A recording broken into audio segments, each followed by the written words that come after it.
Senhores, de forma muito objetiva, o que a gente viu ontem? Aquilo foi um debate? Foi um massacre? Foi uma surra? O que foi aquilo? Duda. Putz,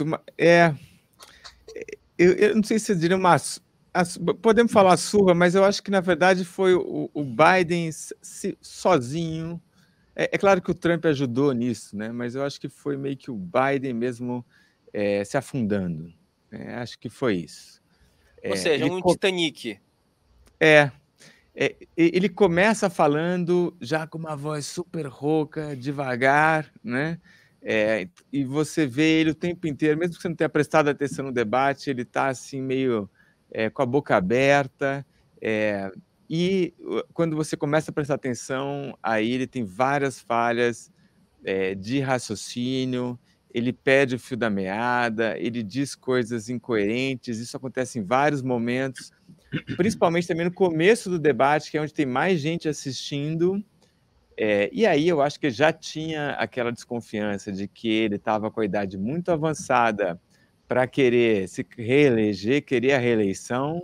Ainda tem uma outra questão, uma pergunta que foi feita para ele: poxa, você vai terminar o segundo mandato com 86 anos, então a eleição agora é o momento de fazer a conta também sobre o futuro. Mas já o que ele demonstrou ontem deixou muita gente com o pé atrás, né? Tanto que as pesquisas que foram feitas aí logo depois do debate mostram que dá quase 70% das pessoas achando que o Trump se saiu melhor do que o Biden, porque e não é mérito tanto do Trump. É claro que o Trump tem aquela coisa de incomodar, de falar asneira, de mentir, mas eu acho que ali o Biden realmente se perdeu, e eu acho que quem assistiu o debate não tem outra conclusão que não essa aí. Ale?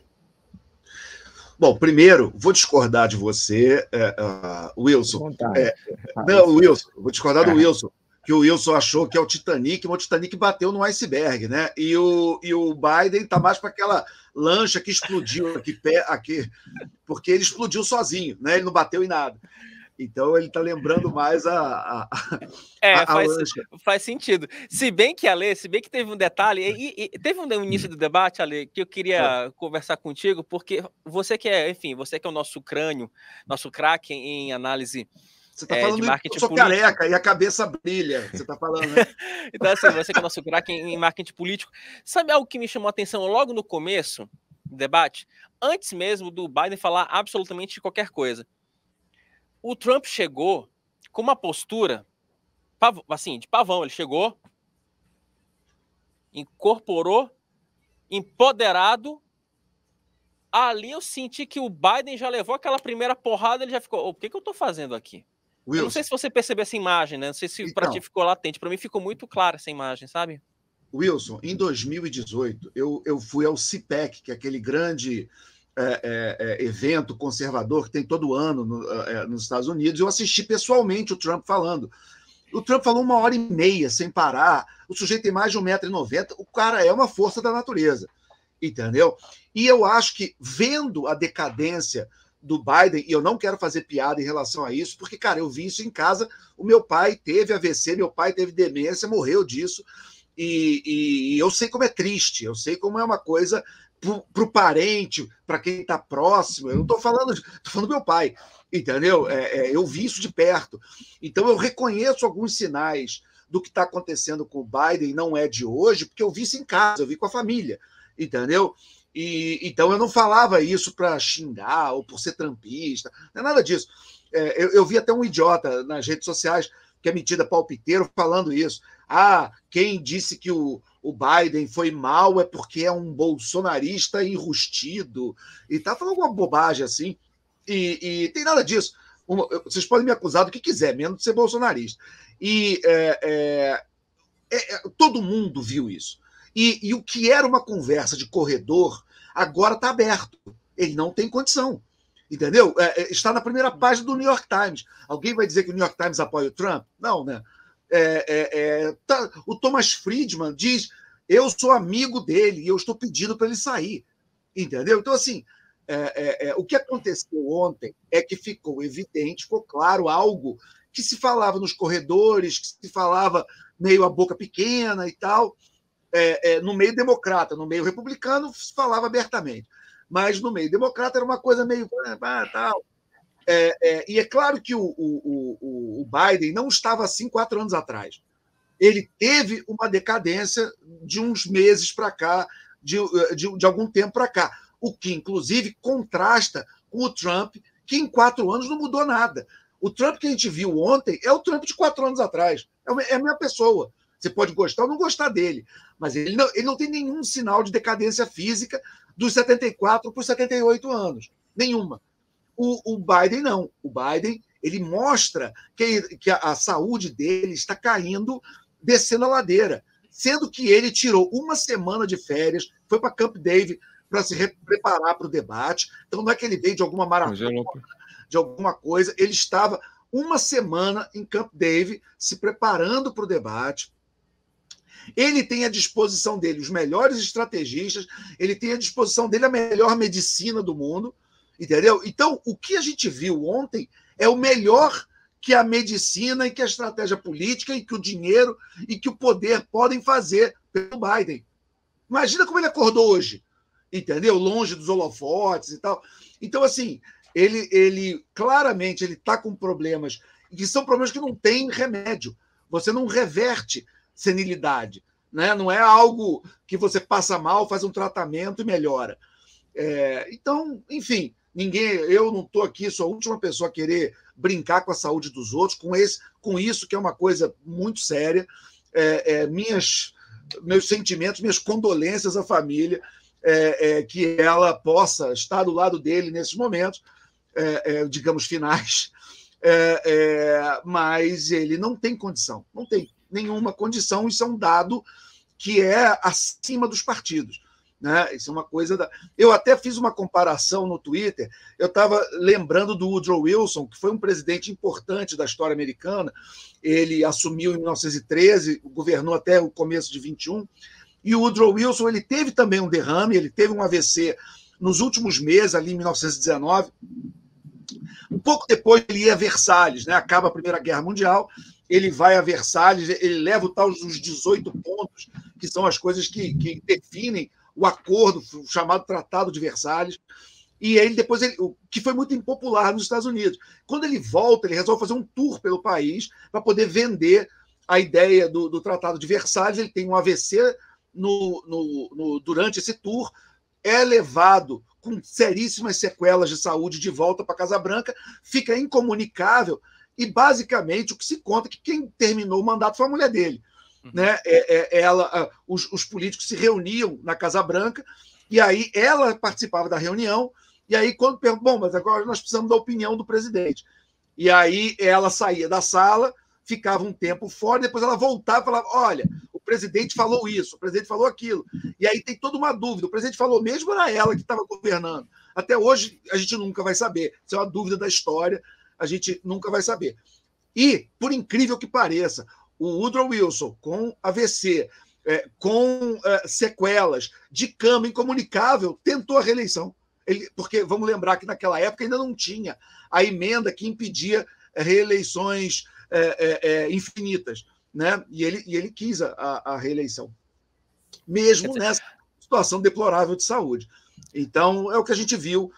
A internet aí está cheia de memes e tal, mas é um dado que eu acho que é além da nossa opinião de análise política, é um dado de bom senso. Está ali, empírico, não é? Viu. É algo empírico, né? Está ali, todo mundo viu. Exatamente. Agora, se você que nos acompanha, se você que nos assiste, se você não acompanhou o debate ontem, se você acha que nós estamos exagerando, criando um cenário de caos ou coisa parecida, Matheus, coloca um compilado de alguns momentos do Biden no debate de ontem e tire as suas conclusões. This guy has increased your taxes because of the deficit, number one. He's increased inflation because of the debacle he left after the way he handled the pandemic. And he finds himself in a position where he now wants to tax you more by putting a 10% tariff on everything that comes into the United States of America. What I did when, for example, He wants to get away with, get rid of the ability of Medicare to, for the ability to, for the us to be able to negotiate drug prices with the big pharma companies. Well, guess what? We got it down to $35 for insulin instead of $400. No more than $2,000 for every senior, no matter what how much prescription they need. You know what that did? That reduced the federal debt by $160 billion over 10 years because the government doesn't have to pay the exorbitant prices. I'm going to make that available to every senior all along, and it's happening now, and everybody in America. He wants to get rid of that. I'm going to make sure that we have child care. We're going to significantly increase the credit people have for child care. I'm going to make sure we do something about what we're doing on lead pipes and all the things that are causing health problems for people across the country. We're going to continue to fight to bring down inflation and give people a break. Where there are 40% fewer people coming across the border illegally, that's better than when he left office. And I'm going to continue to move until we get the total ban on the total initiative relative to what we can do with more Border Patrol and more asylum officers. President Trump? I really don't know what he said at the end of that sentence. I don't think he knows what he said either. Look, making sure that we continue to strengthen our healthcare system, making sure that we're able to make every single solitary person eligible for what I've been able to do with the COVID. With dealing with everything we have to do with. Look, if we finally beat Medicare. Thank you, President Biden. President Trump? Well, he's right. He did beat Medicare. He beat it to death, and he's destroying Medicare. É doloroso assistir, né? É doloroso. Não, é algo... Gente, aí, vamos lá. Vamos colocar brincadeiras à parte. E aí, senhores, eu quero depois entregar para vocês. É porque, assim... E aí, por favor, me corrijam, tá? Se eu estiver equivocado. Eu sempre gosto de utilizar essa frase porque eu não gosto de ser o dono da razão. É até ruim quando você se coloca como o dono da razão. A gente não está falando aqui de etarismo, palavra que ficou tão em voga nos últimos tempos. Não é uma crítica a pessoas com um pouco mais de idade, de experiência. Eu, inclusive, eu valorizo quem tem mais experiência. Né? Eu até falo aqui nos bastidores que eu valorizo muito a experiência do Duda, do Alê, que, enfim, que tem uma bagagem maior do que a minha. Então, assim, eu tomo esses caras como professores, assim como eu tomo, por exemplo, o Felipe Moura Brasil como professor, pela sua experiência e bagagem de TV, que ele tem maior do que a minha. Então, eu sou mais novo aqui, não estou entendendo essa toda colocação. Você tem um pouquinho mais, né? Não, e os brasileiros têm um presidente de 78 anos, né? Quer dizer, nós também não podemos falar muito, né? Então, o que acontece? Então, não se trata de etarismo. Só que, quando você tem uma nação do porte dos Estados Unidos, uma potência como os Estados Unidos, em que você tem um presidente nesse estado, que é um cara que, gente, se o camarada quiser apertar um botão e soltar uma bomba atômica, o mundo vai para o espaço, entendeu? Então, assim, é uma demonstração de fragilidade que pode afetar todo o mundo. Não é uma questão de etarismo, gente, é uma questão de você demonstrar claramente uma fragilidade. E isso é que é preocupante. Eu até ouvi um colega falar hoje pela manhã numa rádio, que eu concordo com ele. Dá até pena, gente. Dá pena. Sim, é duro ver. Essa questão da fragilidade, o Trump explora isso também, né? Porque ele fala, você é um cara fraco, né? Porque se eu fosse o presidente lá atrás, o Putin jamais teria invadido a Ucrânia, né? O Hamas não teria invadido Israel. E isso para um país que é os Estados Unidos, diferente aqui da gente, que ninguém se importa com a gente, é um país que está sob ataque, né? Não só nos Estados Unidos, mas eles falam, né, os soldados americanos no Iraque, né? Você sempre tem esse risco de acontecer. Então, precisa realmente ter uma figura que inspire autoridade, né? A gente precisa disso. Mesmo nós que não somos americanos, a gente precisa Mundo livre. que os Estados Unidos assumem algum papel aí no mundo, senão vira uma bagunça tremenda, né? É E o disso que se trata, Biden, né, Duda? É a questão da fragilidade, porque várias pessoas, eu até tô vendo um comentário aqui, não sei, eu tô vendo aqui, eu acho que é da.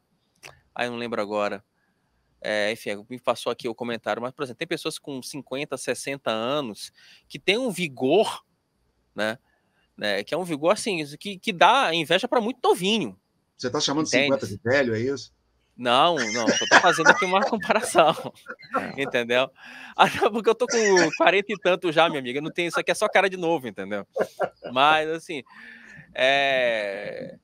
mas esse é que é o ponto, entendeu? Então, assim, a questão aqui não é o número, mas é a vitalidade ou falta de vitalidade por trás do número. Esse é o problema. Até porque nós estamos falando de duas pessoas que um tem 81 e outro tem 78, são 3 anos de diferença. Não é o número, né?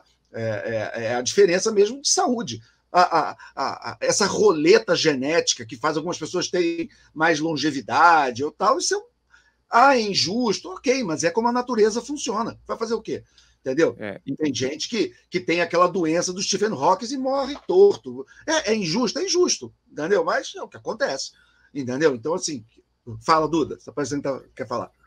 Não, agora, tem um problema, sempre que é um problema adicional, quando a gente está falando aí de gente que é chefe de governo, que é você ter uma população inteira que fica refém dessas pessoas com idade avançada e que fazem um julgamento incorreto sobre elas mesmas e sobre a capacidade que elas têm, né?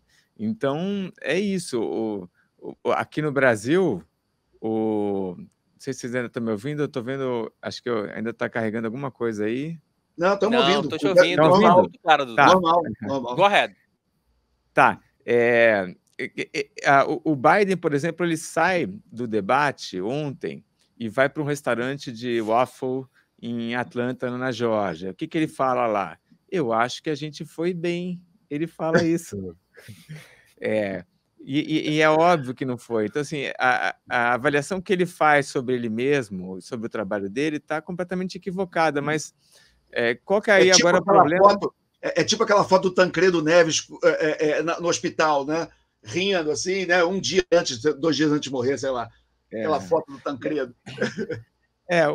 Outro exemplo de uma autoavaliação equivocada. O Lula falando que vai se reeleger indefinidamente até os 120 anos. E olha só, ele falou, né? Foi em maio. Eu vou estar me candidatando de bengala. Então, assim, não é, né? Para pensar agora, qual que é o problema? Esses sujeitos acham que eles vão estar com alto desempenho até os 200 anos. Eles não estão, só que o problema é assim, eles não desistem, né?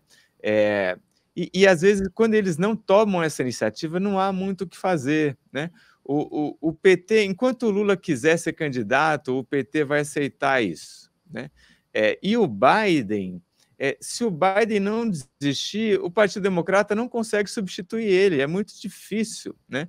Porque, pelas regras do Partido Democrata, o Biden já tem lá 98% dos 4 mil delegados que vão escolher o candidato oficial do partido. Esses caras já juraram lealdade ao Biden. Então... Agora congelou. Agora caímos o Duda. Agora acho que o Duda caiu. Duda. Talvez lá em São Paulo caiu. Enquanto a gente consegue recuperar o Duda, é o tempo que o... Deixa eu até aproveitar que você falou dos memes, né, Ale? Então vou aproveitar para mostrar isso, né? Porque virou piada na internet. Coloca por gentileza aí, Matheus, um dos memes, e aí depois a gente comenta enquanto o Duda chega. Ó, por exemplo, esse aí do Trump olhando para o Biden de andador, né? Quer dizer, meio... né, enfim, com essa cara assustada. Também tem o outro meme do Biden, a lá Tio Paulo, aquela história bizarra no Rio de Janeiro. Deixa eu pegar uma carona no que o Duda estava falando, que é o seguinte. Por favor. Se o Partido Democrata insistir... então vai, Duda.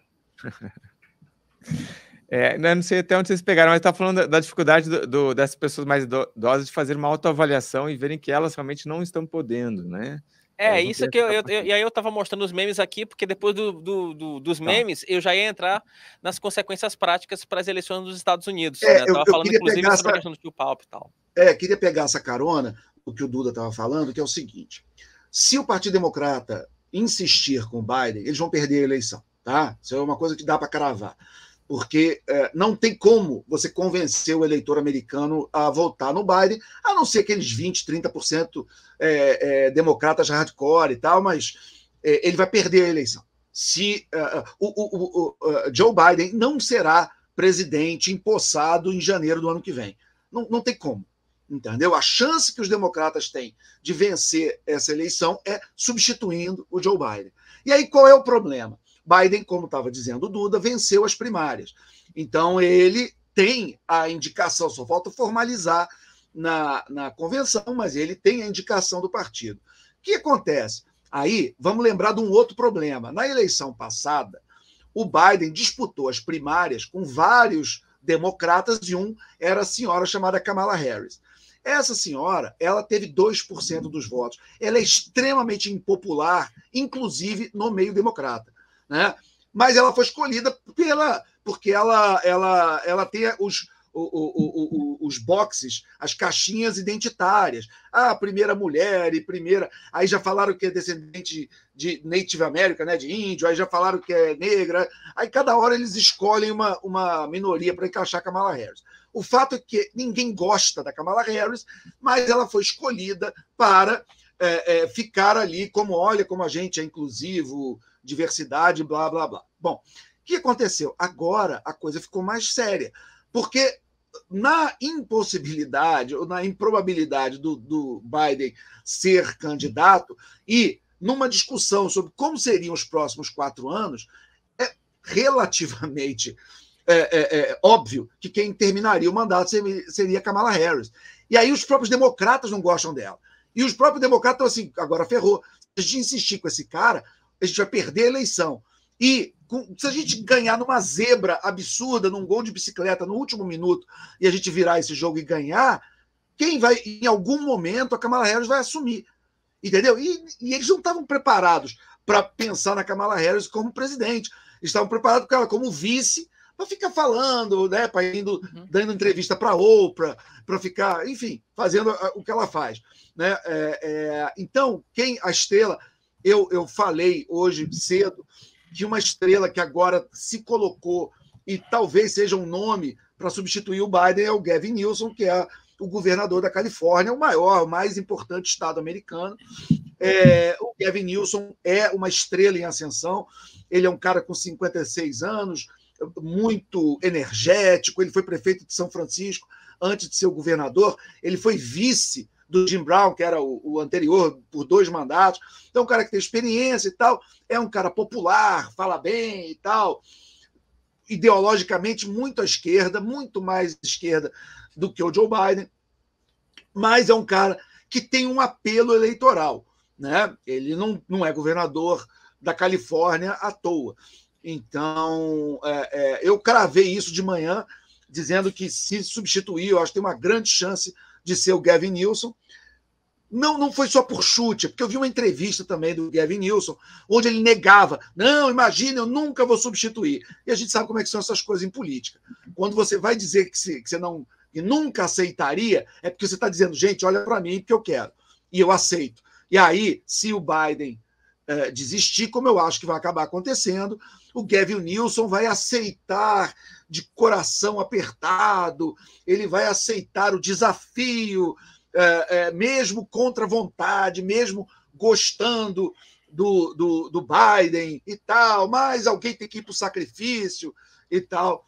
Então, eu acho que a gente tem que trabalhar a possibilidade do Gavin Newsom acabar sendo o candidato a enfrentar o Trump na eleição. E agora, ao longo do dia, eu comecei a ver alguns analistas falando dele, mas aqui a gente não não plagiou isso de ninguém, não. Foi uma leitura minha mesmo e botei lá, mas eu acho que é o caminho que pode acabar acontecendo. A gente tem que começar a olhar agora para os próximos desdobramentos, mas o Gavin Newsom me parece ser hoje a bola da vez para tomar o lugar do Joe Biden. Ô Duda, só para a gente explicar um pouco também essa questão, eu quero a tua ajuda, porque qual é o grande problema, qual é o imbróglio? É porque, ao contrário do que acontece no Brasil, o financiamento da campanha não é público, né? O financiamento lá é permitida a doação privada. Então, também já há esse sentimento no Partido Democrata de que você precisa substituir o Biden até para que você tenha grana para fazer a campanha. Porque nenhum empresário vai colocar sua mão no bolso numa campanha furada. Também tem isso, não é, Duda? Olha, não tinha pensado nisso, mas eu acho que você tem razão, né? Se você acha que tá todo mundo achando que o Biden não ganha essa eleição, não faz muito sentido você pôr o dinheiro aí. E aí seria bom já ter o próximo nome para saber para onde vai o dinheiro, né? É que nos Estados Unidos também, além daquelas doações, que são doações de dinheiro menores, né? Que as pessoas... O Trump é muito bom em arrecadar esse tipo de dinheiro, né? Que é o dinheiro mais pingadinho. Você tem aquelas verbas que vêm de empresa, que são milhões e milhões de dólares, e vão para aqueles super PACs, que não são para apoiar um candidato ou outro, mas às vezes é uma ideia, né? E aí eles podem, sei lá, pode ser um super PAC contra a imigração na fronteira, né? E aí depois esse dinheiro, eu acho que ele pode ser redirecionado. Mas é interessante mesmo. Acho que a questão do financiamento é importante, mas principalmente assim, o Partido Democrata, com a história que tem, não ter um candidato forte em junho, né? Sendo que a eleição é em novembro, e eles perdidos ainda do jeito que eles estão, e ainda correndo o risco de ir com o Biden, né? Porque o Biden precisa desistir para ter um substituto. Se ele não desistir, é o Biden mesmo que vai. Nossa, é uma medida que dá bem a dimensão da fraqueza da situação do Partido Democrata, que já está vindo há muito tempo de problemas, de fragmentação interna, de disputas, sem achar um norte direito, coisa que o Partido Republicano, graças ao Trump, né, tem, né? Porque o Trump meio que assumiu o Partido Republicano, aquela turma mais que era mais liberal no começo, ou conservadora, estou falando ali liberal na economia e tal, acabou meio que sendo escanteada e virou um partido trumpista, né? Quase que revolucionário. A lei conhece bem esses termos aí, todos que eu estou usando, né? Então é isso, é um partido trumpista. E o Partido Democrata hoje é o quê? Se for bidenzista, vai dançar, né? Vai ter problemas. Em homenagem ao nosso grande Rodrigo Silva, que pede, que clama, Matheus, coloca aí, por gentileza, os memes, porque é um melhor do que o outro aqui. Tá aí o Biden, tio Paulo, né, fazendo referência àquela história bizarra lá do Rio de Janeiro. Tá aqui o Biden num andador. E pode colocar aquele outro, Matheus, das redes de TV, tentando sustentar aqui o Biden. Eu confesso que eu não tinha pedido, mas eu acho que esse também é um meme interessante, porque mostra um pouco o ímpeto da imprensa norte-americana, tá aqui, de tentar sustentar o Biden a todo custo, né? CNN, ABC, NBC, enfim. Eu acho que essa daí foi... Isso foi algo engraçado, né, Duda? Porque tem um detalhe que é assim... Eu escutei hoje pela manhã um colega jornalista comentando, eu concordo com ele, de que nem quem torcia para o Biden escondeu a insatisfação com o Biden. Isso que para mim é muito claro, sabe? Quando nem quem está disposto a defender o Biden defende o camarada, porque a coisa está perdida. Então, esse a fotinha que você mostrou aí dos soldadinhos erguendo o Biden, né? Que é uma adaptação de uma foto, né? Que eles levantam a bandeira. Eu não sei que guerra que é essa. É Iwo Jima, não é? Lá na Segunda Guerra? Eu acho, Hiroshima, gente. Hiroshima. Não falei Iwo Hiroshima. Iwo Jima. Iwo É aquela Jima. ilha japonesa que até o Clint Eastwood fez um filme. Mas eu acho que isso daí deve ter sido feito antes do debate, né? Quer dizer que Verdade. porque depois do debate, Tá. assim, é um fato, como vocês falam assim, é um fato empírico, né? Isso aí foi uma bomba que caiu ontem à noite. Não tem mais como erguer o Biden. E você pegar os vários sites aí americanos, tá todo mundo fazendo essa questão, levantando essa coisa. Puxa, o Biden pode ser substituído? Você vai ler essa matéria hoje em todos os veículos americanos, né? Quer dizer, eles já estão pensando em mudar ali o candidato, porque o Biden não tem mais chance. Eu vou até falar uma coisa que provavelmente eu vou apanhar por causa disso, mas assim, eu não estou defendendo o Trump, pelo amor de Deus. Mas assim, o Trump é um dos caras assim que mais trollam os outros. Ele é um cara desbocado, ele é um cara sacana. Eu acho que o Trump ficou com pena do Biden ontem. Eu acho que ele poderia ter tirado muito sarro do Biden. E ele deu uma frase só, uma hora, que ele falou assim, eu não sei o que ele falou, e eu acho que nem ele sabe o que ele falou. Foi a única frase, que eu acho que é a melhor frase do debate, inclusive, mas foi a única hora que ele deu uma sacaneada. De resto, eu acho que ele olhava um pouco com pena. Não que ele, no coração, tenha pena, não estou entrando nesse mérito, mas, porque ninguém gosta de ver uma pessoa no chão sendo chutada. Eu acho que a situação do Biden estava tão clara que eu acho que o Trump falou, cara, eu nem preciso chutar o sujeito. Olha, eu não sei, só sei que no meio... Oi, Duda, desculpa. É que nem o Brasil perdendo 7-1 para a Alemanha, né? Teve uma hora que a Alemanha nem queria mais marcar gol, né? Que foi ficou feio, o gol da gente foi o último lance da partida, quando o Ozil, ele podia ter feito o 8º, não faz, o Júlio César repõe a bola vai no pé do Oscar, e o Oscar faz 1, aí dá 7-1, acaba o jogo. O 1 da gente foi o último lance do jogo, né? Era para ter sido 8-0, se o Ozil faz aquele gol, mas ele chutou displicente e tal, enfim. É duro, senhores. Falando em dureza, eu não vou perder esse bloco, não vou perder a oportunidade de fazer aquela piada do tiozão do pavê, porque o assunto também que entrou em voga nesse debate foi o taco do Trump ou o taco do Biden, a bola do Trump ou a bola do Biden. Ficou aquela discussão entre os dois, quem tem a bola maior, quem tem o taco mais forte. Ficou aquela confusão e no final das contas não se chegou a conclusão alguma. Por que eu tô falando a história do taco, né? Porque foi o Trump ou foi o Biden? Agora eu fiquei em dúvida. Eles ficaram num debate sobre quem joga mais golfe. Quem joga mais golfe, né? Porque aí eu acho que o Trump soltou para o Biden, você não tem força nem para carregar a sua bolsa com seus tacos e suas bolas, né? Quer dizer, algo inacreditável. Inacreditável. O Trump estava querendo dizer que ele é muito inteligente, que ele faz os testes lá de cognição, tipo, para ver se a cabeça está funcionando direito. E aí ele fala, não, mas eu já ganhei 2 campeonatos de golfe, e o golfe tem a ver com a coisa do raciocínio, porque você tem que ser muito inteligente para conseguir acertar uma bola, e a bola tem que ir a 50 jardas, que são 45 metros, e eu consigo fazer isso. Você, Biden, duvido que você consegue, e aí começa a provocar o Biden, e o Biden entra na história, né? Ele fala, não, mas eu reduzi o meu handicap para 6. Olha, um pouco eu entendo de golfe, em 6 tacadas você finaliza né, a pista inteira.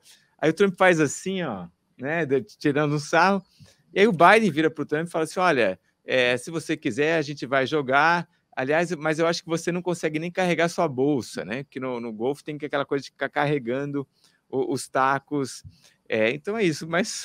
Isso para o jogador amador, né, porque para o jogador profissional ele tem o camaradinho ali, ele tem o road dele que leva o taco, leva a bolsinha, e tem o carrinho de golfe que leva para qualquer lugar, né, isso pro profissional, né, para os mortais, você tem que levar a própria bolsa, né, Duda? Tem isso. Eu acho que eu duvido que o Trump leva a própria bolsa no jogo de golfe, duvido.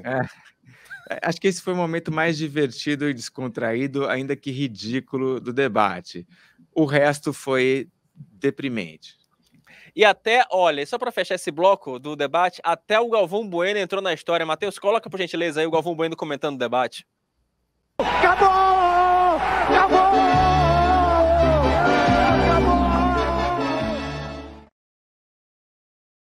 Tá aí, senhores, mais debate.